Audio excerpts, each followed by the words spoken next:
Assalamualaikum warahmatullahi wabarakatuh. Selamat pagi teman-teman semuanya. Semoga pagi ini masih selalu diberikan kesehatan, diberikan kelancaran pekerjaannya, dimudahkan pekerjaannya, dilancarkan juga rezekinya. Amin amin ya rabbal alamin. Buat teman-teman khususnya yang saat ini bingung mau tanam bibit gaharu dari sumber cabutan. Nah, kali ini teman-teman saya akan berbagi pengalaman bagaimana cara menanam bibit gaharu cabutan. Pertama, biar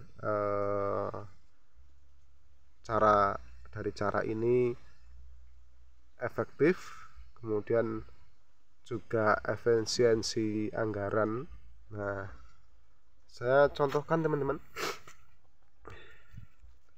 Jadi yang teman-teman lihat ini semua ini adalah dari sebagian besar tuh dari cabutan teman-teman. Tapi bisa teman-teman lihat bibit ini bisa tumbuh dengan subur, berkembang dengan baik, dan angka kematian atau kegagalan itu 0,1% teman-teman. Nah, semuanya bisa hidup dengan normal, dengan ketinggian juga normal.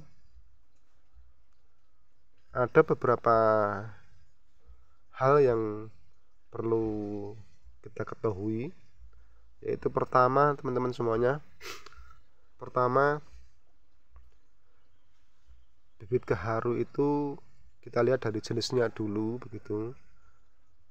Kalau misal kita lihat dari wilayah di mana kita akan membudidayakannya. Nah, kalau contoh di Jawa itu kan kebanyakan rata-rata yang bisa tumbuh berkembang dengan baik itu jenis green overstocky teman-teman. Meskipun jenis malakensis juga bisa tumbuh di Jawa, namun tingkat kecocokan itu lebih tinggi jenis green up. Nah, ini adalah jenis green up, kebanyakan jenis green up teman-teman. Meskipun ada jenis malakensis yang di pojok sana itu adalah jenis malakensis yang endemiknya itu dari Sumatera dan Kalimantan. Tapi kalau yang jenis green up itu endemiknya dari NTB. Nah, kebanyakan kalau di Jawa itu memang yang bisa tumbuh dengan baik itu jenis green up, karena bisa kita lihat dari beberapa sampel perkebunan pohon gaharu, jenis green up ini ada di beberapa wilayah di Pulau Jawa, baik di Jawa Timur, Jawa Barat maupun di Jawa Tengah. Nah, begini teman-teman semuanya.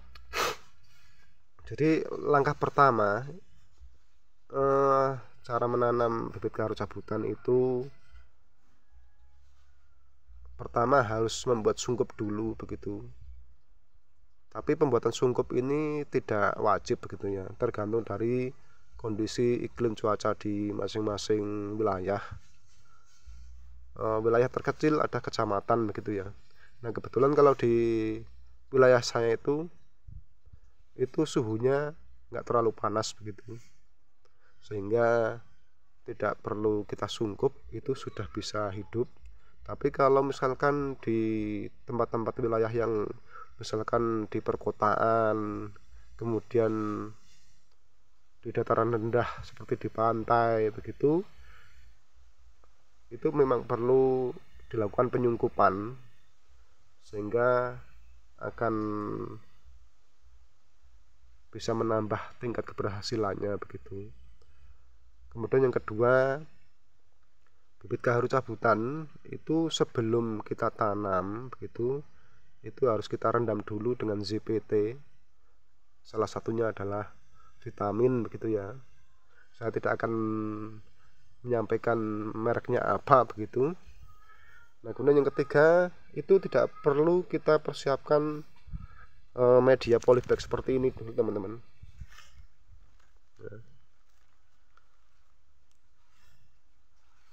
Kenapa tidak perlu kita persiapkan media polybag seperti ini? Ini karena kita belum tahu seberapa besar tingkat keberhasilan bibit gaharu jari cabutan itu akan berhasil.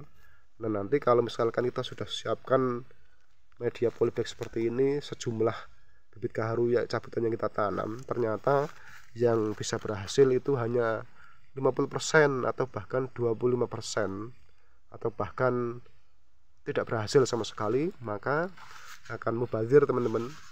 Jadi buat apa kita buat seperti ini, begitu ya. Nah, alangkah baiknya kita persiapkan media yang kecil seperti ini teman-teman ya. Bisa dilihat teman-teman, media kecil seperti ini itu pertama akan lebih praktis, mengefisiensi anggaran, kemudian juga efisiensi waktu begitu, dan alhamdulillah itu efektif teman-teman. Jadi misalnya kita menyediakan sebagai contoh terkecil saja, kita menyediakan tanah 1 ember untuk mempersiapkan media polybag seperti ini. Itu 1 ember itu paling hanya cukup untuk 5-6 media polybag begitu. Tapi kalau kita gunakan untuk sekecil ini, itu bisa sampai puluhan media tanam seperti ini teman-teman. Jadi lebih cepat, lebih simpel, lebih mudah, dan juga lebih murah gitu ya. Nah, saya akan tunjukkan. Nah, ini teman-teman.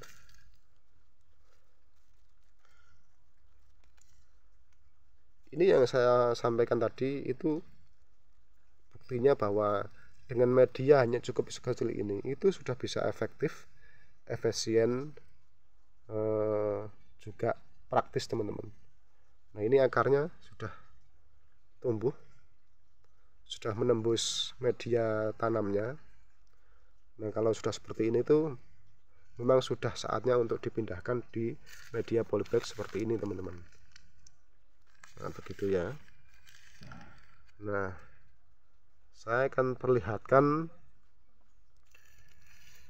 ini yang baru 1 hari teman-teman, yang baru tadi pagi misalkan, maksudnya ini saya pindahkan ke sini karena memang sudah saatnya itu dipindah teman-teman.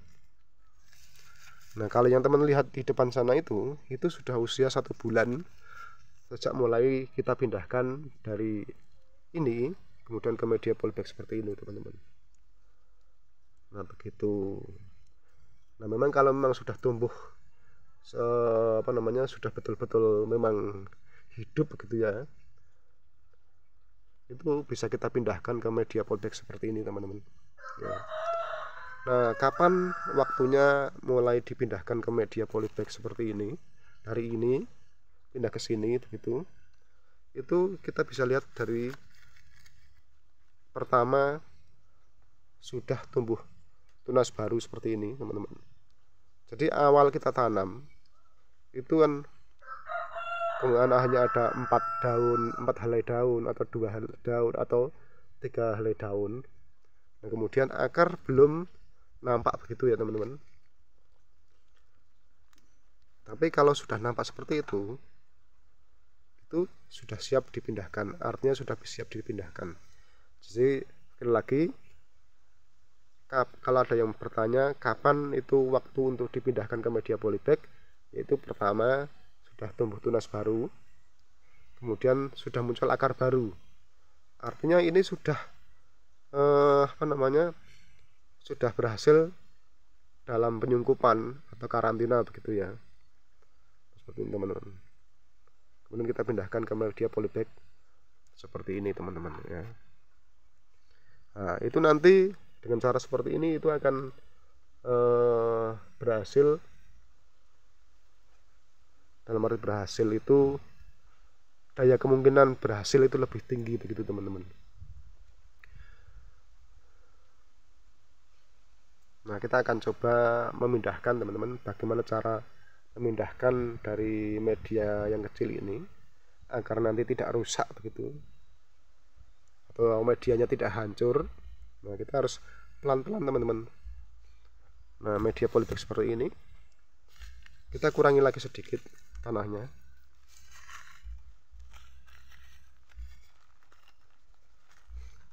Nah, kira-kira dikurangi sampai 2 cm dari penuhnya ini.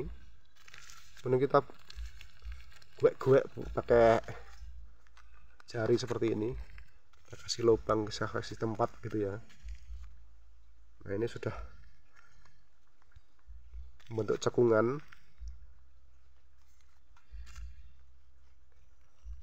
Baru kita lepas plastiknya pelan-pelan di 2 bagian, jangan 1 bagian.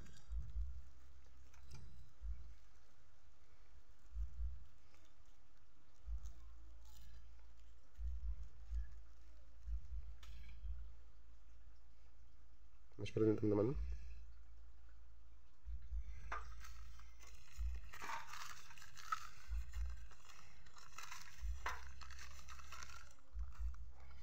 Nah, baru kita masukkan ini.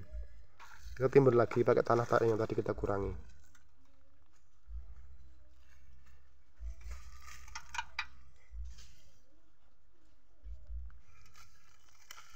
Nah, seperti itu teman-teman.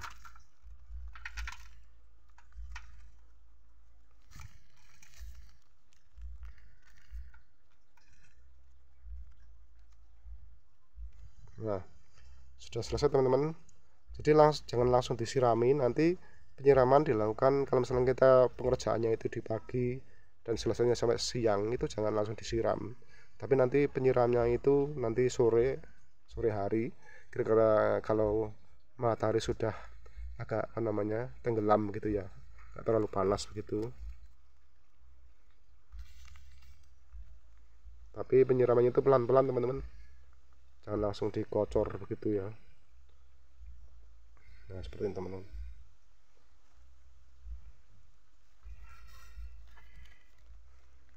Oke teman-teman semuanya, kalau ada yang kurang jelas, kurang paham, bisa langsung tanyakan di kolom komentar. Jangan lupa untuk bantu like dan subscribe-nya. Terima kasih. Wassalamualaikum warahmatullahi wabarakatuh.